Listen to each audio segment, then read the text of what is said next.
오늘 말씀 7절 말씀은 우리가 7, 8, 9절 이렇게 세 개의 말씀을 오늘 좀 본문으로 정했는데 7절은 좀 여러분 마음속에 담으셨으면 좋겠습니다. 함께 좀 읽고 외울까요? 시작. 스스로 속이지 말라. 하나님은 사람이 무엇으로 심든지 그대로 거두리라. 네, 한번 외워보세요. 스스로 속이지 말라. 하나님은 업신여김을 받지 아니하시나니 사람이 무엇으로 심든지 그대로 거두리라. 벌써 다 외웠죠?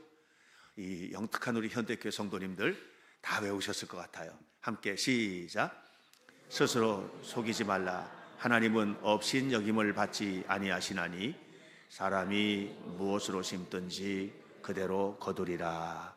아멘. 저는 이 말씀의 그 진실, 하나님이 왜 이 말씀을 우리에게 주셨는지에 대해서 늘 생각을 하면서 이 말씀이 나에게 주신 말씀이며 동시에 우리 성도들에게 특별히 이 갈라디아 교회에서 신앙생활을 하고 있는 갈라디아 교인들에게 주신 바울을 통해 주신 말씀이지만 2000년의 세월을 뛰어넘어서 오늘 우리 현대교회 성도들에게 주신 말씀이라고 생각을 합니다. 추수감사 절기들을 이렇게 쭉 보내고 또 이제 성령 강림 후 마지막 주일이 다음 주입니다. 교회력으로 한 해를 마무리하는 거죠. 이 마무리하는 시점에서 한번 우리 자신을 살며시 돌아보는 시간을 가졌으면 좋겠다 하는 생각을 하면서 이 말씀을 준비하였습니다. 사람이 무엇을 심든지 그대로 거둔다 라는 이 말씀은 하나님 없이도 우리가 그냥 열심히 살면 다 열심히 사는 만큼 결실을 거둘 수 있어, 이런 의미도 아니고 또 하나님을 믿는 우리도 하나님을 믿지만 별거 있나? 사는 만큼 사는 거지, 이렇게 얘기하는 내용도 아닙니다. 이 말씀은 하나님을 믿는 우리가 어떤 태도로 세상을 살아야 하고 또 어떤 믿음을 간직하고 살아야 하는지에 대한 이야기를 분명하게 해주고 있거든요.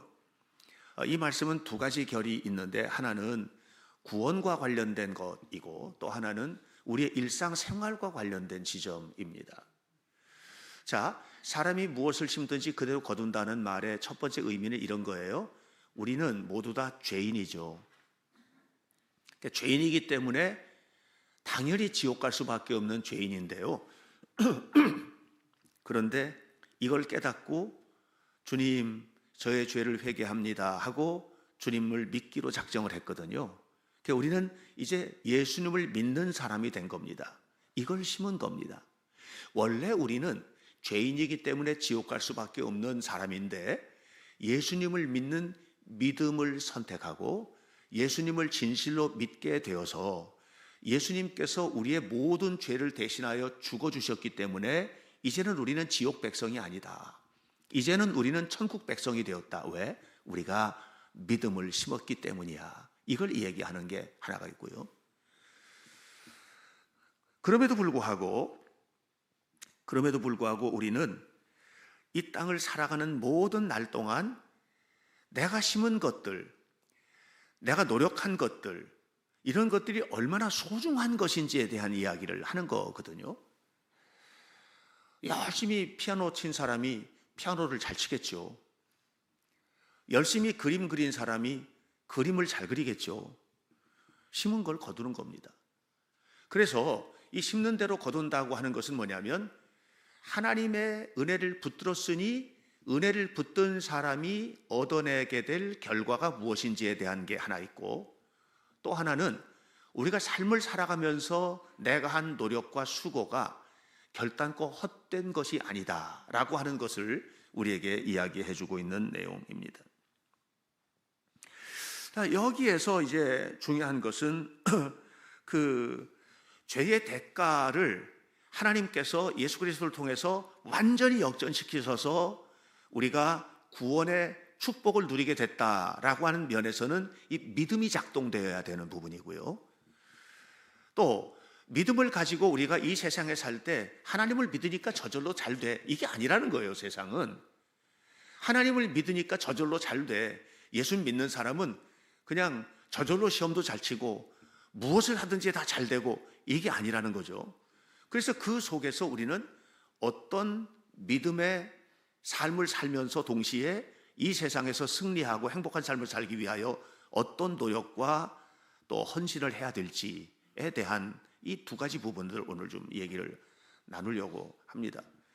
저는 당연히 우리 교회 성도들이 다 행복하셨으면 좋겠고, 모두 복 받으셨으면 좋겠고, 모두 건강하길 원하고, 또 여러분 모두가 다 하는 일들이 다 형통하게 되기를 축복합니다. 자, 그러면 이렇게 하나님의 은혜 속에서 살아야 되는 우리가 이 땅에서 주님의 축복을 누리고 또 주께서 주시는 놀라운 능력을 발휘하기 위해서 우리 어떻게 해야 될까? 7절 말씀 다시 한번 읽습니다. 암송하죠. 시작. 스스로 속이지 말라. 하나님은 업신여김을 받지 아니하시나니 사람이 무엇으로 심든지 그대로 거두리라. 자, 여기 이야기하죠. 스스로 속이지 마라. 여러분 스스로를 속이지 마세요. 제대로 하지도 않고도 한 것처럼 속여서도 안 되고요. 최선을 다해서 노력하지 않고도 아무것도 하지 않고도 뭔가를 거두려고 한다면 이건 스스로를 속이는 일이거든요. 하나님은 안 속습니다. 하나님은 하나님을 업신여김을 받지 아니하시나니라고 하는 것은 우리를 꿰뚫어 보고 계신다는 거예요. 하나님은 우리의 깊은 부분까지를 다 알고 계세요. 그래서 하나님은 어떻게 하시느냐 하면 너가 심은 것을 거두도록 그렇게 이끌어 주신다고 하는 말씀입니다. 축제의 삶은 어떻게 다가오는가? 여러분이 건강하게 심을 때 다가옵니다. 우리의 인생의 축제의 삶, 우리 가정의 행복의 삶, 우리 자녀들의 미래, 우리가 행하는 모든 일들, 이것은 어떻게 다가오는가? 이 놀라운 축복은 하나님은 업신여김을 받지 아니하시나니 사람이 무엇으로 심든지 그대로 거두게 될 것이다라는 것을 믿는 사람들에게 이루어지는 현장인 겁니다. 여러분, 하나님은 어떻게 우리를 축제로 이끌어 주시느냐 하면 믿음을 가지고 사는 사람들이라고 해서 늘 아름답고 믿음대로만 살고 모든 것들이 다 완벽하게 살고 그러지는 않잖아요. 우리도 실수하기도 하고 이렇게 하죠. 하나님이 기뻐하지 않는 삶을 살 수도 있어요. 그런데 하나님께서는 그것에 지켜주시고 피해가게 하시고 오히려 그것을 축복으로 바꿔주시고 하는 역전의 명수십니다. 자, 룻기를 보면 이 나오미의 집안이 원래는 베들레헴 사람이에요. 베들레헴에서 살다가 흉년이 드니까 모압으로 이주를 해갑니다. 모압은 굉장히 풍성한 지역입니다. 왜냐하면 지형적으로 그럴 수밖에 없습니다. 요르단을 성지순례 가보면 알 수 있는데 이 지중해에서 부는 따뜻한 바람이 쭉 동쪽으로 이동을 해가다가 요르단의 큰 산들을 만납니다. 그러면 이 산들의 높은 쪽에 있는 찬 공기와 부딪히면서 비가 계속 내리는데 그 중심에 모압 땅이 있습니다. 그러니까 이 모압 땅은 지형적으로 기후적으로 풍요로울 수밖에 없습니다. 그 주변에 있는 것들이 전부 다 메마른 땅인데 모압 땅은 얼마나 푸성기도 많고 음식들 이게 채소들이라든가 곡식이라든가 이런 것들이 잘 되는지 몰라요. 그런 땅으로 간 겁니다. 실수한 거죠. 왜냐하면 하나님께서는 기업을 지키라고 했는데 기업을 내팽개치고 하나님은 믿음을 지키라고 했는데 아이 좀 잠깐 계세요. 지금 너무 힘드니까 저기 좀 가서 이런 식으로 그리 간 거니까 거기 가가지고 남편도 죽고 아들이 둘이거든요. 결혼했어요. 거기 가서 결혼했어요. 모압 땅에 가서. 근데 큰아들도 죽고 둘째 아들도 죽고 그리고서는 며느리 둘만 남고 나오미만 남고 여자 셋이 딱 남은 겁니다. 그러니까 이 지점에서는 뭐냐면 거봐라 너가 믿음을 팽개치고 그렇게 가더니 골골 날 줄 알았다 이럴 수 있잖아요. 그죠? 그런데 그 속에서도 하나님은 하나님의 일을 하셨습니다. 나오미라고 하는 이 여인이 며느리 룻을 얻게 된 것인데요.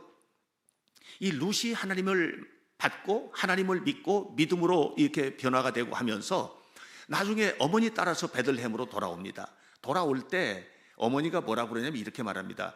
얘들아, 며느리들아, 너네 아버지한테로 다 돌아가라. 이제 나 따라와도 희망이 없다. 그때 룻이 말합니다. 어머니 그런 말씀 하지 마세요. 어머니 가시는 곳에 나도 가고, 어머니 사는 곳에 나도 살고, 어머니 하는 일을 나도 하고, 어머니 죽는 곳에서 나도 죽을 겁니다. 어머니가 믿는 하나님이 나의 하나님입니다. 나는 그 하나님만을 평생을 믿고 살 겁니다. 이렇게 결단합니다. 그리고 돌아오거든요. 돌아와서 뭐가 됩니까? 다윗의 증조 할머니가 되잖아요. 그 가문이 다윗의 가문이 되는 거예요. 보세요. 나오미의 집안이 실수를 했지만 하나님은 그 실수를 통해서도 위대한 가문을 일으켜 세워주신 겁니다. 이런 일들은 성경 안에 너무도 많습니다. 믿음을 가진 집안, 우리가 믿음을 가지고 살면서도 때로는 실수할 수 있고, 때로는 실패할 수 있고, 때로는 무너질 수 있지만, 그러나 포기하기는 너무 이릅니다. 왜? 우리는 믿음을 심은 사람들이잖아요. 하나님이 지켜주신다, 하나님이 인도하신다, 하나님이 이끌어 주실 것이다 하는 것을 믿고 믿음으로 나아가시기를 축복합니다. 그러나 진짜 축제의 삶은 뭐냐 하면 이렇게 실패를 딛고 하나님께서 그거를 그냥 끄집어 안고 역전시켜 주시는 이 역전 드라마의 주인공이 되는 것도 축복이고 축제지만, 일상의 삶이, 우리가 살아가는 모든 삶이 하나님의 뜻에 따라 살고 믿음으로 살고 기도하며 살고 예배하며 살고 최선을 다하여 노력하며 살고, 이렇게 살아가는 삶의 가지마다 열리는 축복, 이것이 진짜 축제라는 것을 알아야만 합니다. 사무엘 상서를 보면 다윗의 이야기가 나오는데, 하나님께서 다윗을 이제 왕으로 세우신 다음에 왕이 된 다윗에 대해서 이렇게 말씀하십니다. 다윗이 전쟁만 나가면 이겼다. 다윗이 전쟁만 나가면 이긴다. 그러면서 이런 얘기를 해요. 다윗이 어디를 가든지 하나님이 함께 하심으로 그가 승리하였다. 이런 얘기를 합니다. 이게 뭐냐면 진짜 축제거든요. 하는 일마다 복을 받고, 저 집은 하는 일마다 왜 이렇게 잘 돼? 저희는 하는 일마다 왜 이렇게 아름다워? 저 집은 그냥 아이들도 그렇고 부부도 그렇고 모든 것들이 이렇게 너무나 풍성해. 이런 주인공이 되는 게 얼마나 좋습니까? 여러분, 이것을 우리가 꿈꾼다면 기억해야 될 게 있습니다. 7절입니다. 스스로 속이지 마라. 하지도 않고 하는 것처럼 속이지 마라. 최선을 다해서 살아라. 최선을 다해서 믿어라. 하나님은 업신여김을 받지 않으신다. 하나님은 속일 수 있는 대상이 아니다. 네가 심은 그것을 그대로 거두게 될 것이다. 우리가 믿음을 가지고 하나님 앞에 살 때 그 믿음 때문에 그냥 곤경에서 구해주시는 하나님을 만나는 것도 축제지만, 내가 믿음을 가지고 있는 이 믿음 때문에 하나님께서 격려해 주시는 힘으로 최선을 다해서 살고 최선을 다해서 노력하고 최선을 다해서 행할 때 그것을 거두는 축복, 이 축복이 여러분들의 삶 속에 있기를 주님의 이름으로 간절히 축원합니다. 그래서 하나님께서 함께 하시는 이 은혜, 이 복을 우리가 누려야 된다는 것이죠. 심는 것을 거두게 될 것에 대한 기대, 이 기대를 가진 사람은 어떻게 사냐? 태도가 달라요. 태도가 달라요. 자, 우리 8절을 함께 읽어보겠습니다. 시작. 자기의 육체를 위하여 심는 자는 육체로부터 썩어질 것을 거두고, 성령을 위하여 심는 자는 성령으로부터 영생을 거두리라. 자기의 육체를 위하여 심는 자는 육체로부터 썩어질 것을 거두고, 성령을 위하여 심는 자는 성령으로부터 영생을 거두리라. 여기서 말하는 영생은 무엇을 말하느냐 하면 영원히 사는 생명, 저 천국 가는 것만 말하는 게 아니에요. 우리의 생명의 풍성함이거든요. 여러분, 이 땅에 사는 동안에도 생명을 누리는 모든 날들이 행복해져야 되죠. 여러분의 가정이, 여러분의 삶이, 여러분이 살아가는 모든 삶의 현장이 풍성한 하나님의 축복으로 가득한 거, 이거는 무슨 문제냐? 태도 속에 달렸다. 네가 육체를 위하여 심을 거냐? 아니면 성령을 위하여 심을 거냐? 네가 어떤 태도를 취할 거냐? 이것이 결국은 중요하다는 이야기를 지금 하고 있는 것입니다. 성공하기를 원하는 사람은 성공할 만한 태도를 가져야 됩니다. 여러분, 태도가 여러분의 삶을 결정하는 거예요. 에디슨이 발명한 게 굉장히 많거든요. 전구도 발명했죠. 백열전등 발명했거든요. 에디슨이. 영화도 에디슨이 시작을 했어요. 그 자동차의 이 키 배터리도 에디슨이 개발을 한 겁니다. 시동을 거는 키 배터리. 카메라, 영상기 카메라 있죠? 이것도 에디슨이 그걸 발명을 했거든요. 그분이 한 일들이 굉장히 많은데, 이분이 이제 나이 먹고 아들과 함께 연구 활동을 했는데요. 연구실에서 연구 활동을 했는데 아주 허름한 연구실에서 연구 활동을 했습니다. 그 안에는 그동안에 그가 해놨던 일들, 또 앞으로 할 여러 가지 연구에 대한 자료들, 이게 가득 담겨져 있는데 어느 날 이게 그냥 홀딱 불이 난 겁니다. 안에서 연구하다가 아들 밖으로 튀어나오고 그냥 뭐 다 이렇게 난리가 나서 완전히 다 불이 타버린 건데요. 여러분, 이게 충격적인 거거든요. 자기의 평생의 노력의 결과가 그 속에 다 담겼는데 이게 한순간에 다 없어지는 거니까, 재료가 다 없어져 버리는 거거든요. 제가 아이들 역사기행 다니면서 처음 역사기행부터 지금까지 그 자료들을 쭉 가지고 있는데 한 개가 없어졌어요. 한 개가. 어떻게 없어졌는지를 모르겠어요. 미국 역사기행 갔을 때 사진부터 계획부터 진행되는 스크랩 작업한 것까지 이게 몽땅 다 없어졌는데 아무리 찾아도 없는 거예요. 너무 슬프거든요. 제가 그 자료가 없어졌어요. 에디슨은 뭐예요? 그 정도가 아니에요. 아주 통째로 없어져 버린 거예요. 아들이 밖으로 나왔는데 아버지가 안 보여요. 그러니까 이제 아버지가 그 속에서 뭘 꺼내려고 하는 줄 알고 이 연구실이 이제 단독 집인데 이걸 그냥 막 돌아가는 겁니다. 이리 뛰고 저리 뛰고 하다가 보니까 저쪽에 아버지가 있는 거예요. 그래가지고 아버지 돌아가신 줄 알았습니다. 그랬더니 씩 웃으면서 됐다. 빨리 가서 목수 좀 알아봐라. 목수를 왜 알아봐요? 다 탔으니까 집 새로 져야지. 이게 태도인 거예요. 여러분 잘 아시죠? 에디슨이 백열전구 발명할 때 수천 번 실패하고 심지어는 뭐 10,000번을 실패했다고 하지 않습니까? 실패했는데 당신은 그렇게 수많은 실패를 어떻게 견뎌냈습니까? 그랬더니 에디슨이 뭐라고 그랬어요? 나 한 번도 실패 안 했는데요. 나는 이렇게 하면 안 되는 10,000가지 방법을 배운 겁니다. 이게 태도거든요. 이 정도 태도가 되니까 온갖 역경을 이겨내는 거예요. 사소한 일에 푹 쓰러지고 조그만 말을 들러도 꼬꾸라지고 이런 태도를 가지고는요, 여러분 행복을 못 일궈내요. 남편이 한마디 말하는 것 때문에 한 달 동안 말 안 하고, 자식이 무슨 일을 한 것 그 일 때문에 그냥 마음에 새겨가지고 이걸 어떻게 하고서는 밤에 잠을 못 이루고 머리를 싸매고, 이런 태도를 가지고는 가정의 행복은 없습니다. 여러분, 결국은 중요한 것은 뭐냐면은 이 사건에 대한 태도거든요. 이런 말 들어보셨죠? 제가 자주 하는 얘기 중에 인생은 10%의 현실과 90%의 해석으로 이루어진다. 여러분 그런 거거든요. 다윗 얘기를 했는데 다윗 이야기 해봅시다. 다윗의 현실은 뭐냐면 쫓겨 도망 다니는 겁니다. 사울이 다윗을 죽이려고 하거든요. 그래서 계속 쫓겨 도망 다녔습니다. 이렇게 쫓겨 도망 다니다가 절호의 찬스를 잡았는데 다윗이 있는 동굴, 쉬고 있는 동굴이 있었는데 그 동굴 근처에서 사울이 잠을 자고 있는 것을 발견한 겁니다. 가서 찔러 죽이면 끝인 거예요. 그러면 이제 모든 고난이 끝나는 거예요. 이제 도망 안 다녀도 되는 거예요. 그렇게 했을 때 다윗의 태도입니다. 이렇게 말했습니다. 얘들아, 절대로 죽이면 안 돼. 하나님이 기름 부어 세운 종이잖아. 이게 다윗의 태도입니다.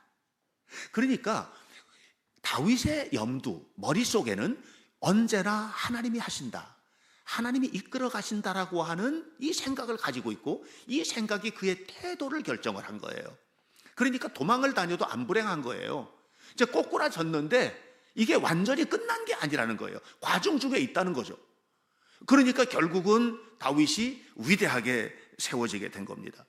도망을 다니면서도 감사할 수 있었던 이유는 조건이 감사하기 때문이 아니고 조건을 바라보는 다윗의 믿음이 그것을 감사하게 만든 겁니다.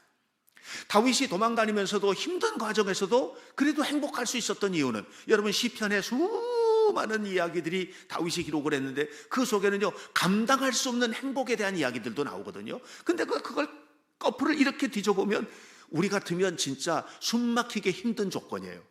그런데도 그 속에서도 하나님을 찬양하고 행복을 고백을 하거든요. 왜 그렇게 했어요? 조건은 힘든데 하나님을 믿는 믿음이 그 생각을 완전히 바꿔놓기 때문에. 이게 태도입니다. 저는 우리 현대교회 성도들의 삶의 여러 가지 조건들을 압니다. 제가 일부 예배 때는 어떤 분 간증도 했는데 진짜 말도 다 할 수 없는 힘든 부분이거든요. 2부 예배 때는 참석을 하셔서 제가 이야기가 좀 어려워요. 너무 힘들고 너무 어렵고 이런 과정들을 겪었고 지금도 꽤 힘들어요. 그럼에도 불구하고 그 속에서 하나님 앞에 예배하고 예배하면서 하나님의 때를 기다리고 이렇게 하는 것은 뭐냐면 태도거든요. 반드시 축복의 날이 다가오게 될 줄로 믿습니다. 여러분, 그러니까 여러분의 현실적으로 맞이한 사건과 삶의 상황을 바라보는 태도가 여러분의 미래를 결정한다는 것을 기억하십시오. 그러므로 우리가 어떤 경우에든지 육체를 위하여 어떤 일을 하지 마시고 성령께서 기뻐하시는 일, 하나님께서 기뻐하시는 일들을 감당할 때 그 속에서 하나님의 때를 맞이하게 될 것이고 축복을 누리게 될 줄로 믿습니다. 9절 말씀입니다. 우리 다 함께 9절 말씀입니다. 시작. 우리가 선을 행하되 낙심하지 말지니 포기하지 아니하면 때가 이름에 거두리라 그랬어요. 심는 것은 반드시 거두게 될 거라는 얘기예요. 심는 것은 반드시 거두게 될 것이다. 육체를 위하여 심었으니 반드시 육체의 것을 거두게 될 것이다. 성령을 위하여 심었으니 반드시 성령의 생명의 열매를 거두게 될 것이다. 그것이 영생이다. 우리가 무엇을 심든지 낙심하지 말 것은 포기하지 않으면 반드시 거두게 될 것을 믿기 때문이다. 이렇게 이야기를 하고 있습니다. 선을 행하기 싫어하는 사람은 없죠. 착하게 살고 싶지 않은 사람이 어디 있습니까? 가정의 행복 원하지 않은 사람 있어요? 없죠. 여러분, 자녀 교육 잘하고 싶지 않은 사람 있습니까? 없죠. 교회 열심히 잘 다니고 신앙생활 잘하고 싶지 않은 사람 없을 겁니다. 있지요. 근데 문제는 뭐가 문제냐 하면 그 일을 행하다가 반드시 해야 되는 그 일을 행하다가 낙심하게 되는 거예요. 이게 이제 우리를 꼬꾸라뜨리는 힘이에요. 교회를 잘 다니다가 말 한마디 듣고 낙심하고요. 있죠. 예? 교회 잘 다니다가 어떤 행동, 누가 무슨 행동을 하는 것을 보고 교회 다니는 사람이 저래? 하고 낙심하는 거예요. 그러니까 행동은 그 사람이 했는데 믿음이 떨어지는 건 내가 떨어지는 거예요. 왜 그래요? 그러면 안 되죠. 우리가 신앙생활을 잘 하다가 꼬꾸라지는 거예요. 왜? 낙심하는 겁니다. 낙심할 만한 조건이 분명히 있고요. 낙심할 만한 이유가 있는 거거든요. 가정에서 가정생활을 하다가도, 부부 지내다가도, 자녀를 교육하다가도 왜 자녀 교육에 실패합니까? 그 실패한 이유를 가만히 들여다보면 낙심했기 때문에 그런 거예요. 낙심할 만한 일들이 너무 많아요. 그런데 성경은 뭐라 그래요? 우리가 선을 행하다가 뭐 하지 마라? 낙심하지 마라. 포기하지 마라. 거둘 거다. 때가 이름에 거두게 될 거다. 그러니까 포기하지 마라. 낙심하지 마라. 하나님은 살아계신다. 이 이야기를 지금 하고 있는 겁니다. 여러분, 우리의 때는요, 마침표를 찍은 게 아닙니다. 아직 오지 않았습니다. 프랭크 라이드 로이드라고 하는 사람이 있는데, 프랭크 로이드 라이트라고 하는 사람이 있는데, 이 프랭크 로이드 라이트가 건축가입니다. 설계자입니다. 정말 많은 건물들을 건축했고 기념비적인 건축물을 건축했습니다. 미국 건축가인데요. 이 사람이 이제 83살이 됐을 때 이분에 대한 인터뷰, 다큐 뭐 이런 것들을 이제 만들면서 여러 가지 질문을 하다가 마지막에 이렇게 물었어요. 뭐라고 물었냐면, 지금까지 당신이 지었던 건물들 쭉 한번 생각해보고 그 중에서 가장 애착이 가고 기념비적으로 기억에 남을 만한 건축물이 있다면 그것은 무엇입니까? 이렇게 물었어요. 그랬더니 라이트가 씩 웃으면서 하는 말이 아직 안 왔습니다. 그랬어요. 수많은 건물을 지었는데 내가 기념비적으로 남길 만한 건축물은 아직 지어지지 않았다는 거예요. 무슨 얘기예요? 이제 지을 거라는 얘기예요. 몇 살짜리가 83살짜리 건축가가, 노 건축가가 아직 나의 때는 끝나지 않았다는 얘기를 하는 겁니다. 때가 올 거라는 얘기예요. 83살 난 할아버지 건축가가 나의 때는 이제 곧 올 거다, 이렇게 얘기하는 거예요. 사랑하는 여러분, 여러분의 때가 옵니다. 포기하지 마세요. 낙심하지 마세요. 우리 현대교회 성도 여러분, 낙심하지 마세요. 수능 점수 받아들고 인생 다 산 사람처럼 낙심하지 말게 가르치세요. 여러분 앞에 있는 현실을 바라보면서 이건 끝장나는 표시야, 이건 정말 끝장나는 표시지, 이렇게 생각하지 말도록 자녀를 가르치시고, 그렇게 생각을 여러분도 하지 마시고, 나이를 먹었어도 나의 때는 이제 앞으로 펼쳐지게 될 것이다. 우리가 선을 행하되, 무슨 말이에요? 믿음으로 살아가는데, 하나님을 믿는 사람답게 살아가는데, 이렇게 살아가는 데 있어서 우리가 낙심하지 할 것은, 포기하지 않으면 너의 때가, 하나님께서 예비하신 너의 때가 올 것이다 하는 것을 믿고 믿음으로 살아가시길 바랍니다. 그 때가 얼마나 화려하게 올지는 모르겠습니다. 그 때가 화려하게 올 수도 있겠죠. 그러나 그 때가 잔잔한 행복으로 올 수도 있을 것이고, 또 그 때가 내 마음속에 그래 이것이 정말 축복이지 하는 마음으로 나에게 물밀듯 감격스럽게 올 수도 있을 것이고, 그것이 성령의 강한 감동 속에서 내 안에 풍성한 하나님의 은혜가 이루어짐으로 말미암아서 하나님께서 내 안에 계신 그 은혜 때문에 모든 것이 다 오케이, 오케이 이렇게 받아들여지게 될 수도 있을 것입니다. 한 번도 느껴보지 못한 행복이야, 이런 고백을 하게 될 수도 있을 것입니다. 김혜영이라고 하는 사람이 있습니다. 전에도 한번 소개한 적이 있습니다. 키가 134cm밖에 안 되는 여자입니다. 그렇게 크지 못했던 이유도 있습니다. 불행하게 진짜 알코올 중독자 아버지 만나가지고 그냥 집어 던져져서 어렸을 때, 그래서 등으로 떨어지면서 더 이상 자라지 못하는 그런 처지가 됐습니다. 그 아버지 일찍 돌아가셨습니다. 어머니는 정신 이상이 돼가지고 정신분열증으로 고통을 겪고, 동생은 넷이나 되는데 초등학교 졸업하면서부터 나가서 벌어먹여야만 했습니다. 이게 행복한 집안이 아닙니다. 행복한 사람도 아닙니다. 그런데 이 김혜영이 그렇게 나가서 일을 하면서 예수님을 만나고, 주님을 만났을 때 그 주님께서 자기에게 주시는 힘과 능력, 그것을 의지하면서, 이 믿음이 가져다주는 힘이거든요. 심은 겁니다. 믿음을 붙들었다는 얘기는 믿음을 심었다 이 얘기입니다. 믿음을 붙들고 최선을 다했습니다. 나중에 세계 기능 올림픽에 가서 금메달 땁니다. 주님 앞에 받은 은혜가 너무 고마워가지고 자기 기술을 가지고 아프리카에 가가지고 옷감 짜는 기술, 이런 것 가지고 가서 헌신을 하고 거기서 삽니다. 그리고서는 더 공부해야 되겠다 해서 뉴욕의 콜롬비아 대학교에 가서 사회복지학 석사를 합니다. 그리고 지금 아프리카 전역을 총괄하면서 일을 하는 그런 세계적인 국제사회복지사가 되어서 헌신을 하고 있습니다.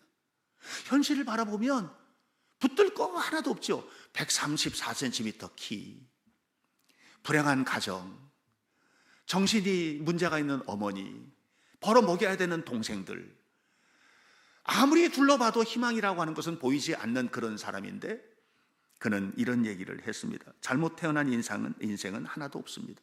잘못 태어난 인생은 하나도 없다는 거죠. 하나님은 나에게 용기를 주셨고 나는 그 용기에 힘입어 최선을 다했습니다. 그리고 오늘이 찾아왔습니다. 이렇게 얘기했습니다. 사랑하는 여러분, 믿음은 뭡니까? 믿으면 그냥 뭐 수능시험 딱 시험지 받아보면 답이 다 보입니까? 그 답은요, 노력한 만큼 보이는 겁니다. 노력 안 했으면 안 보이는 겁니다. 그건 어쩔 수가 없습니다. 왜? 그렇게 심었으니까요.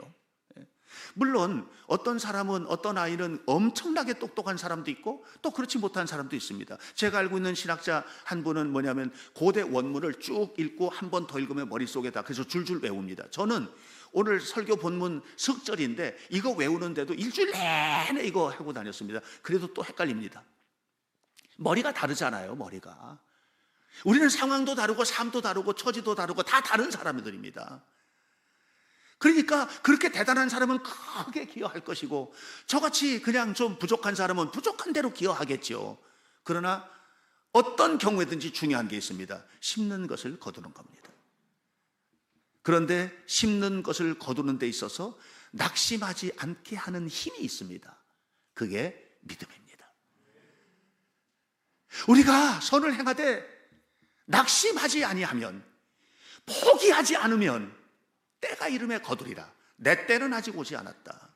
하나님께서 나를 격려하신다. 김혜영, 134cm짜리 이 소녀, 어린 소녀가, 국민학교 졸업하고 내팽겨치진 이 어린 소녀가 낙심하지 않았었던 이유는 뭐예요? 믿음입니다.